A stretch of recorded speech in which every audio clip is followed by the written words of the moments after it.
இந்த வீடியோ மூலமா சொல்லப்படும் அல்லது காண்பிப்பவை எல்லாமே தகவல் மற்றும் கல்வி நோக்கங்களுக்காக மட்டுமே வழங்கப்படுகிறது. இது எந்த வகையான முதலீட்டு ஆலோசனையாகவும் எடுத்துக்கொள்ள வேண்டாம். இந்த வீடியோவில் தெரிவிக்கப்படும் கருத்துக்கள் என்னுடையவை மட்டுமே. ஏற்கனவே பங்குச்சந்தையில் நடந்த ஏற்ற இறக்கங்கள் எதிர்கால முடிவுகளுக்கான உத்தரவாதமாக இருக்க முடியாது. எல்லா பங்குச்சந்தையிலும் சந்தை அபாயம் இருக்கும். இது எல்லா முதலீட்டாளர்களுக்கும் ஏற்றதாக இருக்காது. சந்தை அபாயத்தை புரிந்து கொண்டு செயல்படவும். உங்கள் வர்த்தகங்கள் ஏற்படும் எந்த ஒரு இழப்புக்கும் நான் பொறுப்பல்ல. நான் எந்த ஒரு குறிப்பிட்ட வர்த்தகம் அல்லது நடவடிக்கையும் பரிந்துரை செய்வதும் இல்லை. மேலும் நீங்கள் எடுக்கும் எந்த வர்த்தக முடிவுகளுக்கும் உங்கள் சொந்த பொறுப்பில் தான் இருக்கும். எப்போதும் நீங்களே சந்தை தரவுகளை ஆய்வு செய்து முடிவெடுக்கவும் அல்லது ஒரு பதிவு பெற்ற ஆலோசகரிடமிருந்து ஆலோசனை பெறவும். லாஸ்ட் வீடியோல நம்ம ஒரு அனாலிசிஸ் வீடியோ போட்டிருந்தோம். ஸோ எத்தனை பேர் பார்த்தீங்கன்னு தெரியல. அதில் வந்து கோல்டு வந்து இந்த ட்ரெண்ட் லைன் பிரேக் அவுட் ஆச்சுன்னா இன்னும் ஃபர்தராக மேலே போகிறதுக்கு சான்சஸ் இருக்குது அப்படின்றத தெளிவாக சொல்லியிருந்தோம். இப்போ பார்த்தீங்கன்னா அதோட ரிசல்ட் தான் கிட்டத்தட்ட 3320 3500 வரைக்கும் போயிருக்கு. எவ்வளோ பெரிய ரேலி கொடுத்துருக்காங்க பார்த்தீங்களா? ஜஸ்ட் 4 hour டைம் ஃப்ரேம் தான் வச்சு நம்ம பார்த்துட்டு இருக்கோம். ஸோ இந்த மாதிரி தான் நீங்கள் அனலைஸ் பண்ணி ட்ரேட் எடுக்கணும். சரி, இப்போ இந்த வீடியோவில் நம்ம என்ன பார்க்க போகிறோம் அப்படின்னா XAUSD, US ஆயில், ஈரோ USD இந்த மூணும் இந்த வாரம் எப்படி இருக்கும் அப்படின்றத பற்றி தான் இந்த வீடியோவில் நம்ம பார்க்க போகிறோம். வீடியோக்குள்ளே போகிறதுக்கு முன்னாடி இது வரைக்கும் நம்ம சேனலை சப்ஸ்கிரைப் பண்ணல அப்படின்னா மறக்காமல் சப்ஸ்கிரைப் பண்ணிக்கோங்க. அண்ட் ஃபாரெக்ஸ் ரிலேட்டடான ஃப்ரீ கோர்ஸ் உங்களுக்கு வேணும் அப்படின்னு நீங்கள் நினச்சிங்கன்னா வீடியோ டிஸ்கிரிப்ஷனில் இருக்க லிங்க் XNS லிங்க் இருக்கும். ஸோ அந்த லிங்கை கிளிக் பண்ணி நீங்கள் ரிஜிஸ்ட்ரேஷன் பண்ணீங்க அப்படின்னா உங்களை நான் வந்து நம்மளோட ஃபாரெக்ஸ் ட்ரைனிங் குரூப்பில் ஆட் பண்ணிடுவேன். ஸோ தட் நீங்கள் அங்கே வந்து ஃப்ரீயாகவே வந்து பார்த்தீங்கன்னா நம்மளோட ஃபாரெக்ஸ் மெத்தட் எல்லாமே உங்களுக்கு சொல்லி தரப்படும். ஸோ அதுக்குண்டான ப்ராசஸ் எல்லாம் போய்கிட்டு இருக்கு. இன்ட்ரெஸ்ட் இருக்கவங்க இமீடியட்டாக ரெஜிஸ்டர் பண்ணிவிட்டு உங்களோட கிளைண்ட் ஐடியை எனக்கு டெலிகிராமில் மெசேஜ் பண்ணுங்கள். @SMTC Vijay அப்படின்றது தான் என்னோட டெலிகிராம் ஐடி. சரி வாங்க இன்னைக்கு வீடியோக்குள்ளே போயிட்டு இந்த அனாலிசிஸை பார்க்கலாம். ஸோ வீடியோ அனாலிசிஸ்க்கு முன்னாடி நம்ம XNS பேஜில் வந்து பார்த்தீங்கன்னா அனலிட்டிக்னு ஒரு பேஜ் இருக்கு இல்லையா? ஸோ இங்கே பார்த்தீங்கன்னா தெரியும். அதில் எக்கனாமிக் கேலண்டரை நீங்கள் கிளிக் பண்ணீங்க அப்படின்னா இந்த மாதிரி ஓப்பன் ஆகும். ஸோ இதில் இந்த வாரத்துக்கு கோல்டு ரிலேட்டடாக, USD ரிலேட்டடாக, க்ரூட் ஆயில் ரிலேட்டடாக ஏதாவது நியூஸ் இருக்கான்றதை நம்ம ஃபர்ஸ்ட் செக் பண்ணிக்கலாம். ஃபார் எக்ஸாம்பிள் இப்போ நான் வந்து USDன்னு போட்டாலே போதுமானது. ஸோ USD ரிலேட்டடாக பார்த்தீங்கன்னா 22 ஏப்ரலில் வந்து பார்த்தீங்கன்னா நமக்கு இந்த மாதிரியான முக்கியமான இம்பார்ட்டன்ஸ் இருக்கு. ஸோ இது எல்லாமே வந்து பார்த்தீங்கன்னா நார்மலான ஒரு விஷயத்தை தான் சொல்லும். ஸோ கிட்டத்தட்ட இந்த வாரம் ஃபுல்லாக என்னென்ன டைமில் என்னென்ன இருக்குன்றதை பார்த்துக்கோங்க. ஸோ இது வந்து உங்களுக்கு யூஸ்ஃபுல்லாக இருக்கும். இந்த ட்ரேடு பண்ணும்போது USD பேர்லலாம் ட்ரேட் பண்ணும்போது அதோட இம்பாக்டை வந்து நம்ம அவாய்ட் பண்ணிக்கலாம், பிகினராக இருக்கிறவங்கலாம். ஸோ தட் இந்த டைமில் நீங்கள் அவாய்ட் பண்ணுறது ரொம்பவே நல்லது. ஃபர்ஸ்ட் நம்ம XAUSD பார்ப்போம். ஸோ XAUSD 4 hours டைம் ஃப்ரேமில் பார்த்தீங்கன்னா மார்க்கெட் கீழே வந்துடும் சொல்லிக்கிட்டே இருந்தாங்க. அதாவது கோல்டு ரேட் வந்து இமயமலையை தாண்டி போயிடுச்சு, இனிமே வந்து பார்த்தீங்கன்னா கீழே வந்ததுன்னா 5000க்கு வந்துடும் 6000க்கு வந்துடும் நிறைய பேர் சொல்லிக்கிட்டே இருந்தாங்க. யூடியூப், இன்ஸ்டாகிராம் அப்படின்ட்டு ஏகப்பட்ட வீடியோஸ்லாம் வந்தது. அதை நம்பி எத்தனை பேர் பாவம் கோல்டை வித்தாங்கன்னு தெரியல. அதுக்கப்புறம் பார்த்தீங்கன்னா இன்னைக்கு அவங்க சொன்னதுலேருந்து 2500 பாயிண்ட் மேலே போயிடுச்சு. அதாவது 8500 8000 இருக்கும்போது சொன்னது இன்னைக்கு 10,000 கிட்ட நெருங்கிடுச்சு. ஸோ இன்னும் கொஞ்சம் தான் 10,000 நெருங்கிறதுக்கு. ஓகேங்களா? ஸோ அது மாதிரி நம்ம மார்க்கெட் மேலே போகுது அப்படின்னா நம்ம மேலே போகிறதுக்கு உண்டான வழியை தான் பார்க்கணுமே தவிர கீழே வந்துரும்ட்டு நம்ம குருட்டாம்போக்கில் எதுவும் பண்ணக்கூடாது. ஓகேங்களா? சரி, இப்போ வந்து XAUSD பார்ப்போம். ஸோ அகைன் வந்து பார்த்தீங்கன்னா XAUSD நல்ல ரேலி கொடுத்து இங்கே ஒரு பேஸ் கிரியேட் பண்ணிட்டு மறுபடியும் மேலே போயிருக்காங்க.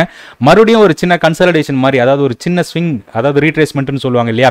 ஸோ அந்த ரீட்ரேஸ்மெண்ட்டை கொடுத்துட்டு இந்த இடத்துல மறுபடியும் வந்து பார்த்தீங்கன்னா இந்த ட்ரெண்ட் லைன் பிரேக் அவுட் கொடுத்து மேலே போயிருக்காங்க. ஸோ ஹிஸ்ட்ரி ரிப்பீட்ஸ்னு சொல்லுவாங்க இல்லையா? இப்போ நம்ம அந்த 4 hours பார்க்குறோம். ஒரு 1 hour டைம் ஃப்ரேமில் மறுபடியும் ஸ்விட்ச் பண்ணுவோம். இப்போ பார்த்தீங்கன்னா மார்க்கெட் 1 hour டைம் ஃப்ரேம்ல இருக்கும். ஸோ அழகான ஒரு ரேலி கொடுத்து போயிருக்கு. இங்கே ஒரு பேஸ் 1 hourல இருக்கு. ஓகே, ஸோ அகைன் நம்ம என்ன பண்றோம்னா இந்த ஸ்விங்ஸ் எல்லாம் கனெக்ட் பண்றோம். ஓகே, ஸோ இந்த மாதிரி நீங்க கனெக்ட் பண்ணி வச்சுங்க. எப்போ இந்த ட்ரெண்ட் லைன் பிரேக் அவுட் நடக்குதோ அப்போ நல்ல சாலிடான ஒரு பிரேக் அவுட் கொடுக்குறாங்களோ அப்போ உங்களுக்கு கண்டிப்பா ரேலி மறுபடியும் மேலே போறதுக்கு உண்டான பாசிபிலிட்டிஸ் தான் அதிகமா இருக்கும். ஓகே, இப்போ நமக்கு ப்ரீவியஸ் ஸ்விங் அப்படின்னு பார்த்தோம்னா என்ன இருக்குன்றத பாருங்க. அதாவது 1 hour டைம் ஃப்ரேம், இது வந்து 4 hour டைம் ஃப்ரேமோட ஸ்விங் ஹை. ஓகே, அதே இது நம்ம 1 hour டைம் ஃப்ரேம்ல மார்க் பண்றோம்னு வைங்களேன். சே இந்த மாதிரி மார்க் பண்ணியிருக்கோம் இல்லையா? ஸோ இங்கிருந்து மார்க்கெட் இவ்வளோ தூரம் போயிருக்கான் அண்ட் சின்ன ஒரு பேஸ் கிரியேட் பண்ணிட்டு போயிருக்கான் இந்த இடத்துல. ஓகே, ஸோ நம்ம இந்த ஸ்விங் ஹையை வச்சுக்கலாம். இந்த இடத்துல நான் கலர் வந்து வேற வச்சுக்கிறேன், அப்போதான் உங்களுக்கு கிளியரா புரியும். ஸோ இந்த இடத்துல ஒரு பேஸ் கிரியேட் பண்ணியிருக்காங்க. இந்த இடத்துல பார்த்தீங்கன்னா கம்ப்ளீட்டாக மார்க்கெட் ஒரு சைட்வேஸில் போயிட்டு அதுக்கப்புறம் ஒரு பிரேக் அவுட் கொடுத்து தான் மார்க்கெட் மேலே போயிருக்கு. அப்போ இந்த பேஸ் மறுபடியும் என்னவா ஆக்ட் ஆகும் அப்படின்னு பார்த்தீங்கன்னா கண்டிப்பாக உங்களுக்கு என்னவா ஆக்ட் ஆகும்? ஒரு டிமாண்டாக ஆக்ட் ஆகிறதுக்கு வாய்ப்புகள் அதிகமாக இருக்குது. ஸோ இது வந்து கண்டிப்பாக நம்ம என்ன பண்ணலாங்க? டிமாண்டுன்னு போடலாம். ஓகேங்களா? இது வந்து ஒரு டிமாண்ட் ஜோனாக இருக்கும் மார்க்கெட்டுக்கு. அண்ட் இந்த டிமாண்ட் ஜோனுக்கு கீழே இருக்கிற ஸ்விங் லோ பார்த்தீங்கன்னா இதுதான் ஸ்விங் லோ. இந்த லோ பிரேக் ஆகாம மார்க்கெட் ஃபர்தரா கீழே இறங்கி வர்றதுக்கு பாசிபிலிட்டிஸ் ரொம்ப கம்மி. ஸோ நீங்க என்ன பண்ணலாம்னா ஃபிபனாசி டூல் எடுத்துக்கலாம். இந்த ஃபிபனாசி டூலை இந்த ஸ்விங் லோல இருந்து இந்த ஸ்விங் ஹைக்கு நீங்க மார்க் பண்ணீங்க அப்படின்னா அது எந்த இடத்துல ரிவர்சல் ஆகிறதுக்கு சான்சஸ் இருக்கு அப்படின்றத நான் ஏற்கனவே ஒரு பழைய வீடியோவில் சொல்லியிருப்பேன். இந்த ஜோன்ல வந்து மார்க்கெட் வந்து ரிவர்சல் ஆகிறதுக்கு உண்டான பாசிபிலிட்டிஸ் நிறைய இருக்கு அப்படின்றத நம்ம மார்க் பண்ணிக்கலாம். அதாவது இந்த இடத்துல பிரேக் அவுட் கொடுத்து இந்த இடத்துல டச் பண்ணோம்னா மறுபடியும் ரிவர்சல் ஆகி ட்ரெண்ட் லைன் பிரேக் அவுட் ஆகி மேலே போறதுக்கு பாசிபிலிட்டிஸ் இருக்கு. ஏன் அப்படின்னா இந்த டிமாண்டுக்கு கீழே உங்களுக்கு லிக்விடிட்டி இருக்கும். அதாவது ஸ்டாப் லாஸ் ஆர்டர்ஸ் எல்லாமே எல்லாமே இருக்கும். ஸோ அப்போ என்ன ஆகும் அப்படின்னு பார்த்தீங்கன்னா ஏற்கனவே இந்த இடத்துலையும் ஒரு டிமாண்ட் கிரியேட் ஆகிட்டு தான் மார்க்கெட் ஒரு ஸ்விங் ஹை போயிருக்கு. இன்னும் நீங்கள் லோயர் டைம் ஃப்ரேமில் போய் பார்த்தீங்கன்னா இது ஒரு ஸ்விங்காக இருக்கும். ஓகே, ஸோ அப்போ இங்கிருந்து வந்து இங்கே ஒரு ஸ்விங் ஃபார்மேஷன் கொடுத்துட்டு அதுக்கப்புறம் பிரேக் அவுட், மறுபடியும் ஒரு ஸ்விங் ஃபார்மேஷன், ஐ மீன் ஒரு கன்சாலிடேஷன் அண்ட் மறுபடியும் ஒரு பிரேக் அவுட், மறுபடியும் மார்க்கெட் கீழே இறங்கி வந்திருக்காங்க, ஒரு ரீட்ரேஸ்மெண்ட் கொடுத்துருக்காங்க, மறுபடியும் இந்த லோ உடைக்காம இன்னும் ட்ரெண்ட் சேஞ்ச் ஆகலை 1 hour டைம் ஃப்ரேமில் அப்படின்றத ஞாபகம் வச்சுங்க. ஓகே, அப்போ மார்க்கெட் இறங்கி வருது அப்படின்னா இந்த இடத்துல ஒரு கன்சாலிடேஷன் போய் ட்ரெண்ட் லைன் பிரேக் அவுட் ஆகி ப்ரீவியஸாக ஏதாவது ஸ்விங், ஃபார் எக்ஸாம்பிள் இப்படி இறங்கி வந்திருக்காங்களா, மேலே போயிருக்காங்களா, இப்படி இறங்கி வந்திருப்பானா, மேலே போயிருக்கானா, இப்படி இறங்கி வந்திருப்பானா, மேலே போயிருக்கானா, திருப்பி இந்த இடத்துல டச் பண்ணிட்டு இந்த ஸ்விங் ஹை பிரேக் அவுட் ஆகி சாலிடாக க்ளோஸ் வச்சிருச்சு அப்படின்னாலே மறுபடியும் என்னங்க நம்ம மினிமம் டார்கெட்டே ஃபர்ஸ்ட் டார்கெட்டே இந்த ஹையை டார்கெட் பண்ணலாம். ஓகே, ஸோ இந்த மாதிரி போகிறதுக்கு உண்டான பாசிபிலிட்டிஸ் நிறையா இருக்குது. அப்போ இந்த வாரத்துக்கு அப்படின்னு நம்ம பார்க்கும்போது ஒன் டே சார்ட்டில் எடுத்துக்கலாம். ஓகே, மார்க்கெட் வந்து பார்த்தீங்கன்னா அப்நார்மலாக போய்கிட்டு தான் இருக்குது, இல்லைன்னு சொல்லலை. பட் ஸ்டில் மார்க்கெட்டோட ட்ரெண்ட் இஸ் யுவர் ஃப்ரெண்டுன்னு சொல்கிறாங்க.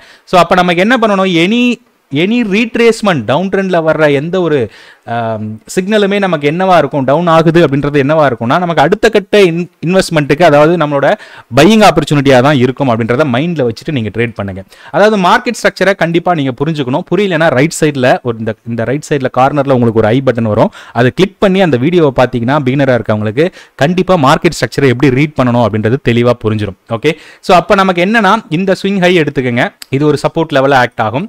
ஓகேங்களா, அப்புறம் நம்ம ஏற்கனவே மார்க் பண்ணி வச்சிருக்கிற இந்த ஃபிபனாசியோட லெவல், இந்த ஃபிபனாசி லெவலும் நமக்கு என்னவா ஆக்ட் ஆகுங்க, ஒரு சப்போர்ட் லெவல் ஆகும். அதுவும் இதுவும் பார்த்தீங்களா ஈவனாகவே ஒரு இடத்துல இருக்குது. அப்போ மார்க்கெட் இங்கே வந்துச்சுன்னா ஒரு ரிவர்சல் கொடுக்கறதுக்கு உண்டான பாசிபிலிட்டிஸ் நிறையா இருக்குது.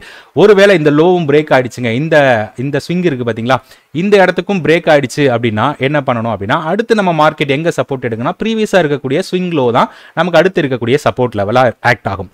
அப்பயும் பாருங்க அதுக்கு கீழே ஒரு பேஸ் இருக்குது. அப்போ ஒரு பிரேக் அவுட் கொடுக்குற மாதிரி கொடுத்துட்டு ஒரு விக் வச்சுட்டு மறுபடியும் மார்க்கெட்டு உள்ளுக்குள்ள வரலாம். அப்படி திரும்பி உள்ள வந்துச்சுன்னா மறுபடியும் என்ன ஆகும், இங்கிருந்து சப்போர்ட் எடுத்து இந்த லெவலுக்கு போவோம். ஸோ இதே தான் மார்க்கெட்டில் மறுபடியும் ரிப்பீட் ஆகிட்டே இருக்கும். சரி, அடுத்து யூஎஸ் ஆயில் பார்த்துடலாங்களா. யூஎஸ் ஆயில் பாருங்க, ஃபர்ஸ்ட் நம்ம வந்து டே சார்ட்ல போகலாம். என்ன நடந்திருக்குன்றது, அதாவது பிக் பிக்சர்ல பார்க்கணும், மார்க்கெட்டோட ட்ரெண்ட் என்னவா இருக்குன்றத ஃபர்ஸ்ட் ஐடென்டிஃபை பண்ணுங்க.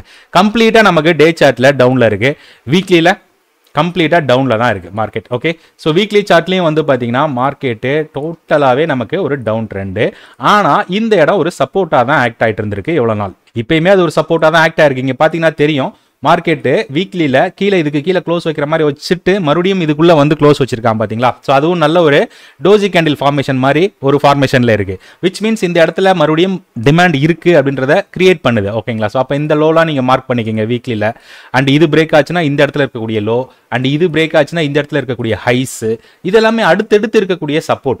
ஓகேங்களா, அப்போ இப்போ இந்த இடத்துல இருக்கு இல்லைங்களா, இந்த ஏரியாவில் இருக்கிற மார்க்கெட் 61 ரூபாயில் ட்ரேட் ஆகிட்டு இருக்கு. மறுபடியும் டேல போயிடலாம். இப்போ இதுக்கு ஸ்விங் அப்படின்றத நம்ம எதை டிசைட் பண்ணணும் அப்படின்னு பார்த்தீங்கன்னா ஃபர்ஸ்ட் இந்த ஹை, இங்கிருந்து தான் மார்க்கெட் கீழே இவ்வளோ தூரம் இறங்கி வந்திருக்காங்க. ஓகே, இவ்வளோ தூரம் இறங்கி வந்துட்டு அதே கேண்டில் ரீட்ரேஸ்மெண்ட் கொடுத்து உள்ளே வந்திருக்காங்க. ஓகே, அப்போ மார்க்கெட் மறுபடியும் ஒரு கன்சாலிடேஷன் போயிட்டு மறுபடியும் மேலே வரதுக்கு தான் ட்ரை பண்ணிக்கிட்டு இருக்கு சோஃபார். மறுபடியும் 4 hour சார்ட்டில் போயிட்டு நம்ம ஏதாவது ஐடென்டிஃபை பண்ண முடியுதான்னு பார்க்கணும். இப்போ பார்த்தீங்கன்னா மார்க்கெட்டில் இந்த மாதிரி ஒரு ட்ரெண்ட் லைன் நான் மார்க் பண்ணுறேன்.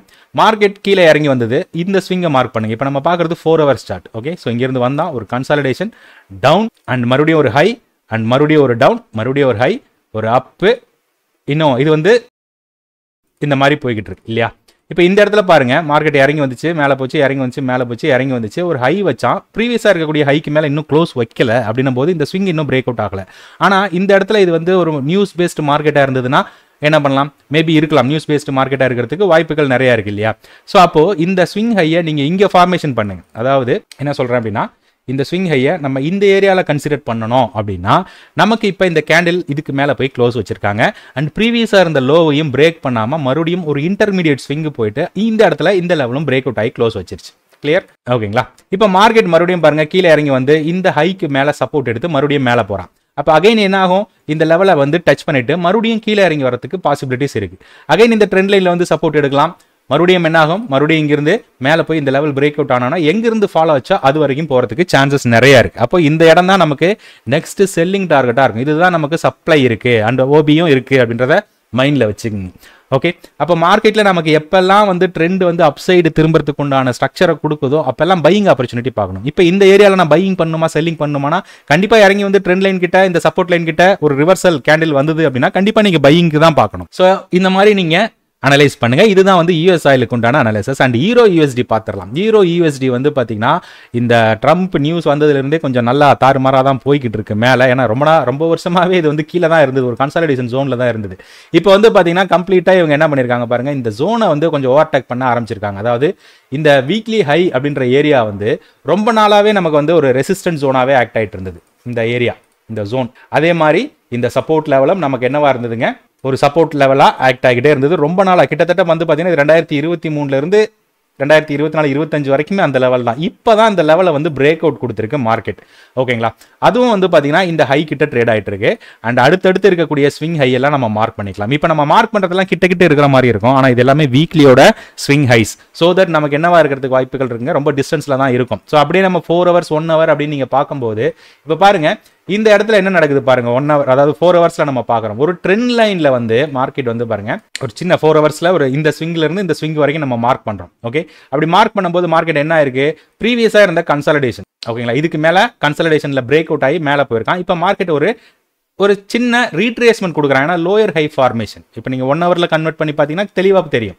இந்த ஹைக்கு மேலே இன்னொரு ஹை வைக்கல, மறுபடியும் ட்ரெண்ட் லைனை நோக்கி வந்துகிட்டு இருக்கு. அண்ட் இந்த இடத்துல ஒரு டிமாண்ட் ஜோனும் இருக்கு அப்படின்றது நமக்கு தெளிவாக தெரியுது. அப்போ மார்க்கெட் இந்த இடத்துல இறங்கி வந்து ஒரு சப்போர்ட் எடுத்து மறுபடியும் ரீட்ரேஸ்மெண்ட் கொடுத்து இந்த லெவலுக்கு மேலே வந்து க்ளோஸ் வச்சுச்சுன்னா நெக்ஸ்ட் லெவலை நோக்கி கண்டிப்பாக போகும் மார்க்கெட்டு. இல்லை இன்னும் போகிறதுக்கு உண்டான பாசிபிலிட்டி இல்லை அப்படின்றது எப்படி கண்டுபிடிக்கிறதுனா, மார்க்கெட் மறுபடியும் நல்லா இறங்கி வந்து ட்ரெண்ட் லைனுக்கு மேலே மறுபடியும் வரல, மறுபடியும் இந்த இடத்துல கன்சாலிடேஷன் போயினா இந்த லெவலில் வந்து நம்ம ஃபர்ஸ்ட் பிரேக் அவுட் கொடுக்கணும். ஓகேங்களா, அதாவது இந்த பாயிண்ட் பிரேக் அவுட் கொடுத்து க்ளோஸ் வச்சதுனா தான் அடுத்த டவுன் வந்து இது வரைக்கும் வரும். இந்த ஸ்விங் ஏரியா இருக்குது பார்த்தீங்களா, இதுவும் ஒரு கன்சாலிடேஷன் ஜோன் தான். ஆக்சுவலாக நம்ம 4 hours பார்த்தோம்னா இந்த ஜோனை வந்து டச் பண்ணிட்டு மறுபடியும் போகிறதுக்கு உண்டான பாசிபிலிட்டிஸ் நிறையா இருக்குது. ஏன் நிறையா இருக்குன்னு சொல்கிறேன் அப்படின்னா, இந்த இடத்துல பாருங்கள் ஒரு ஓபி இருக்குது, அதாவது ஒரு ஃபேர் வேல்யூ கேப் இருக்குன்னு கூட சொல்லலாம். ஓகே, இங்கிருந்து தான் மார்க்கெட் ரேலி போயிருக்கு. பட் அந்த ரேலியில் கொஞ்சம் ஃபேர் வேல்யூ கேப் இந்த இடத்துல இருக்கிறதுனால இந்த ட்ரெண்ட் லைன் பிரேக் அவுட் ஆகி கீழே வந்து அப்படியே டேப் பண்ணிவிட்டு அதுக்கப்புறம் மார்க்கெட் என்ன ஆகும் அப்படின்னு பார்த்தீங்கன்னா, இந்த மாதிரி வந்து இங்கே டச் பண்ணிவிட்டு மறுபடியும் ரிவர்சல் ஆகிறதுக்கு உண்டான பாசிபிலிட்டிஸ் நிறையா இருக்குது. ஓகே, அப்போ உங்களோட ட்ரேட் ஆப்பர்ச்சுனிட்டி அப்படின்றது எங்கெங்கே இருக்குது, இந்த ஜோனில் இருக்குது அப்படின்றத மறந்துடாதீங்க. அண்ட் ரெண்டாவது ட்ரெண்ட் லைனில் லோயர் டைம் ஃப்ரேமில் நமக்கு ஒரு குட்டி ரிவர்சல் கூட கொடுக்கலாம். அந்த ரிவர்சல் கிடைக்கும் போது கூட நம்ம என்ன பண்ணலாம்னா, ஒரு குயிக் பிரேக் அவுட் நடக்குது இந்த ட்ரெண்ட் லைனுக்கு மேலே அப்படின்னா மட்டும்தான் நம்ம வந்து ட்ரேட் எடுக்கணும் பையிங் சைடு. ஏன்னா அப்போ தான் இந்த டார்கெட்டை நம்ம அச்சீவ் பண்ண முடியும். இங்கே சும்மா வந்துட்டு அப்படியே இந்த இடத்த டச் பண்ணணும், ஒரு கிரீன் கேண்டில் வச்சுட்டான் அப்படின்ட்டு நம்ம பை பண்ணோம் அப்படின்னா திருப்பி அப்படியே ரெட் கேண்டில் மாற்றி கீழே கொண்டு போயிடுவாங்க. ஸோ ஏன்னா ட்ரெண்ட் வந்து இந்த ஆர்டர் பிளாக்லாம் ஃபில் பண்ணணும் அப்படின்ற ஒரு கான்செப்ட் இருக்குது, லிக்விடிட்டிலாம் ஒரு கான்செப்ட் இருக்குது இல்லையா, அதை பேஸ் பண்ணி மூவ் பண்ணிட்டு தான் ஃபர்தராக மூவ் ஆகும். ஸோ அதனால் ஹையர் டைம் ஃப்ரேமில் அனலைஸ் பண்ணி லோயர் டைம் ஃப்ரேமில் நீங்கள் ஆர்டர் எடுத்தீங்க அப்படின்னா கண்டிப்பாக உங்கள் ஆர்டர் வந்து 85 to 90% சக்ஸஸ்ஃபுல்லாக தான் இருக்கும். குருட்டாம்போக்கில் ரெட் கேண்டில் வந்துருச்சு, கிரீன் கேண்டில் வந்துருச்சு நம்ம ட்ரேட் பண்ணோம் அப்படின்னா கண்டிப்பாக நம்ம வந்து தொடர்ந்து மணியை விட்டுட்டே இருக்கிற மாதிரி தான் சுச்சுவேஷனை நம்மளே கிரியேட் பண்ணிப்போம். ஸோ அதனால் ட்ரேட் பண்ணும்போது கேர்ஃபுல்லாக ட்ரேட் பண்ணுங்க. ஓகேங்களா, ஒரு டிஸ்க்ளைமர் கொடுத்துடலாம். அதாவது stock market trading, forex, crypto அப்படின்னாலே கண்டிப்பாக 100% ரிஸ்க் இருக்குது அப்படின்றத மறந்துடாதீங்க. ஏன்னா மார்க்கெட்னாலே நிறைய ரிஸ்க் இருக்குது, பணம் முழுசாக இழக்கிறதுக்கு நிறைய வாய்ப்புகள் இருக்குது அப்படின்றத சொல்லுவோம். ஈவன் மியூச்சுவல் ஃபண்டில் கூட என்ன சொல்கிறாங்க ஆட்ல அப்படின்னு பார்த்தீங்கன்னா, சந்தை அபாயங்களுக்கு உட்பட்டது அப்படின்னு சொல்கிறாங்க.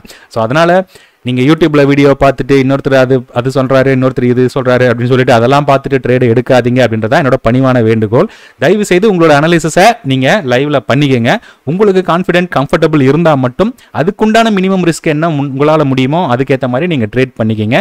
தயவு செய்து இதை எக்காரணத்தை கொண்டும் நீங்கள் ஒரு ட்ரேடிங் ரெக்கமெண்டேஷனாக எடுத்துக்கொள்ள வேண்டாம். ஏன்னா இதில் நான் சொல்கிறது 100% தப்பாக போகிறதுக்கு நிறைய சான்சஸ் இருக்கு அப்படின்றத சொல்லிக் கொள்கிறேன். ஓகே ஃப்ரெண்ட்ஸ், கண்டிப்பா இந்த வீடியோ பிடிச்சிருக்கும்னு நினைக்கிறேன். அப்படி பிடிச்சிருந்தது அப்படின்னா மறக்காம வீடியோ லைக் பண்ணி வீடியோ ஷேர் பண்ணுங்க. மறுபடியும் அடுத்த வீடியோ சந்திக்கும் வரை உங்களிடமிருந்து விடைபெறுவது உங்கள் விஜயன். நன்றி, வணக்கம்.